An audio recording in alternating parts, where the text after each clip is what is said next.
आप जानते हैं कि भारत में एक ऐसा इंस्टीट्यूशन है जो मुस्लिम समुदाय को एम्पावर करने के लिए बना था, लेकिन आज उसका इस्तेमाल उन्हीं के शोषण के लिए हो रहा है।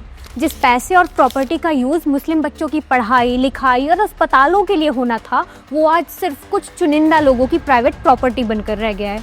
और गवर्नमेंट इसी मिसमैनेजमेंट और करप्शन को रोकने के लिए एक बिल लेकर आ रही है। ये वीडियो भारत के मुस्लिम समुदाय, स्पेशली मुस्लिम महिलाओं के लिए बहुत इंपॉर्टेंट है, क्योंकि एक ऐसा रिफॉर्म उनकी लाइफ में आने वाला है जिससे उनकी लाइफ कम्प्लीटली चेंज होने वाली है। और कैसे, उसका जवाब आपको इस वीडियो में मिलेगा। दरअसल मुसलमानों का हक छीनने वाले इंस्टीट्यूशन का नाम है वक्फ बोर्ड। पर एक मिनट, वक्फ तो मुसलमानों के फायदे के लिए होता है ना, मैं उसको उनके अगेंस्ट क्यों बता रही हूँ? तो सुनिए, ये तो आप जानते ही होंगे कि भारत में रेलवे और डिफेंस के बाद सबसे ज़्यादा ज़मीन है वक्फ के पास, जिसकी टोटल वैल्यू है 1.2 लाख करोड़ रुपए, जिससे रेवेन्यू जनरेट होना चाहिए था हर साल लगभग 12,000 करोड़ रुपए का।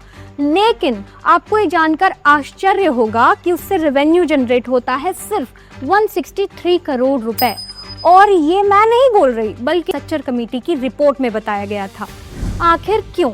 अगर प्रॉपर्टी का वैल्यू इतना हाई है तो इनकम इतनी लो क्यों?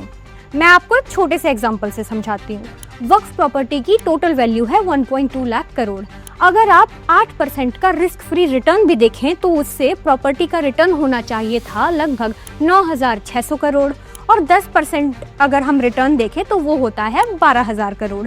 लेकिन इंटरेस्टिंग पॉइंट तो ये है कि 8% का रिस्क फ्री रिटर्न तक नहीं मिल रहा उन प्रॉपर्टी पे, और मिल रहे हैं तो बस 163 करोड़ रुपीस सालाना, जो कि 1.2 लाख करोड़ का 1% भी नहीं होता है। इतनी बड़ी प्रॉपर्टी का इतना कम रिटर्न क्यों? या रिटर्न ज़्यादा मिलता है और दिखाया कम जाता है ताकि उसको मुसलमानों के वेलफेयर के लिए देना ही ना पड़े। और एक हाइपोथेटिकल सिचुएशन में मान भी लेते हैं कि रिटर्न नहीं मिल रहा, तो इस वक्फ की प्रॉपर्टी में इतना मिसमैनेजमेंट क्यों हो रहा है और उसके पैसे आखिर जा कहाँ रहे हैं? वक्फ बोर्ड के करप्शन और मिसमैनेजमेंट के ऐसे कई अतरंगे किस्से आपको पूरे देश में सुनने को मिल जाएंगे। बड़ी संख्या में वक्फ प्रॉपर्टीज का गैर कानूनी इस्तेमाल कोई और नहीं बल्कि वक्फ बोर्ड में बैठे पावरफुल लोग ही कर रहे हैं। सबूत आपके सामने है। पूरा परमिशन भी दिलवा देंगे जी, और जो सपोर्ट आप कहेंगे वो सपोर्ट वक्फ बोर्ड से दिलवा देंगे। यहीं के चेयरमैन हैं। अच्छा, चेयरमैन वक्फ बोर्ड के हैं? वक्फ बोर्ड के यहीं के हैं जी। मुझे जानकारी में नहीं थी कि वक्फ की है, वक्फ वाला मसला है।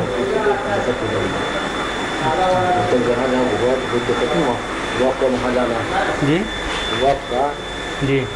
ये वही लोग हैं जो गरीब मुसलमानों को वक्फ के नाम पर लड़ा तो देते हैं, लेकिन उनके हक की जमीन पर कुंडली मारकर बैठ जाते हैं। अब जब सरकार वक्फ अमेंडमेंट बिल लाकर वक्फ प्रॉपर्टी का मिसयूज रोकना चाहती है तो इसका मकसद सिर्फ मुस्लिम समाज का उत्थान है, और जिसे मुस्लिम भाई बहनों को समझना बहुत जरूरी है। इस बिल से वक्फ बोर्ड खत्म नहीं होगा, बस उसके मैनेजमेंट में कुछ रिफॉर्म्स लाए जाएंगे। और तो और इस बिल में हमेशा से नेग्लेक्ट किए गए वहरा और आगा खानी मुसलमानों को भी अपना अलग वक्फ बोर्ड और रिप्रेजेंटेशन मिलेगा। एक और चीज़ जो बिल में है वो है मुतवल्लीज को अकाउंटेबल बनाना। मुतवल्लीज वो होते हैं जो वक्फ प्रॉपर्टी के केयर टेकर्स होते हैं। उनको अकाउंटेबल इसीलिए बनाया जा रहा है क्योंकि वक्फ प्रॉपर्टी की हेरा फेरी का सारा गेम यहीं से स्टार्ट होता है। अगर वो 1 साल तक रेगुलर अकाउंट मेंटेन नहीं करते तो उनको रिप्लेस कर दिया जाएगा। ये वक्फ में करप्शन को रोकने के लिए एक बहुत इंपॉर्टेंट स्टेप होगा।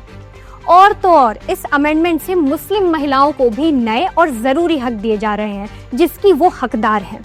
वक्फ प्रॉपर्टी का यूज़ अब विधवा और तलाकशुदा महिलाओं के लिए भी किया जा सकता है। इस कानून में मुस्लिम महिलाओं को एक और स्पेशल राइट मिलने जा रहा है, और वो है वक्फ अल औलाद में मुस्लिम महिलाओं को इनहेरिटेंस राइट। वक्फ अल औलाद वो ज़मीन होती है जो किसी व्यक्ति ने मुस्लिम कम्युनिटी के वेलफेयर के लिए दी है, लेकिन उसका मैनेजमेंट डोनर के फैमिली मेंबर करते हैं।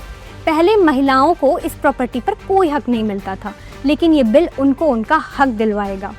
और ये कुछ नया नहीं है। दुनिया में कई मुस्लिम देश हैं जैसे तुर्की, सऊदी अरेबिया और कतर, लेकिन इन देशों में भी ये वक्फ मैनेजमेंट को मॉडर्नाइज अप्रोच से किया जाता है, और नए अमेंडमेंट में भारत में भी यही करने की कोशिश की जा रही है। तो कुल मिलाकर अब वक्फ का इस्तेमाल सही मायनों में उसके असली हकदार यानी इंडिया के आम मुसलमान नागरिकों के वेलफेयर के लिए हो सकेगा। सोचिए, अगर वक्फ प्रॉपर्टी के हर साल 12,000 करोड़ रुपए आएंगे तो इसका कितना बड़ा फायदा मुस्लिम कम्युनिटी को मिलेगा। ये पैसे उन्हीं के स्कूल, यूनिवर्सिटी और हॉस्पिटल्स के लिए यूज़ होंगे, किसी की निजी संपत्ति बनाने के लिए नहीं।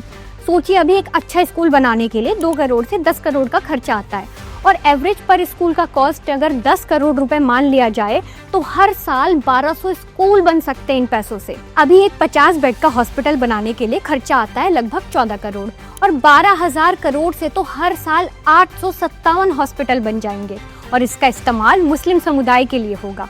तमाम प्रोपेगेंडा के बीच इसकी असली सच्चाई मैंने आपको बता दी है। अब वक्फ अमेंडमेंट बिल पर आपकी क्या राय है, हमें कमेंट सेक्शन में ज़रूर बताएं।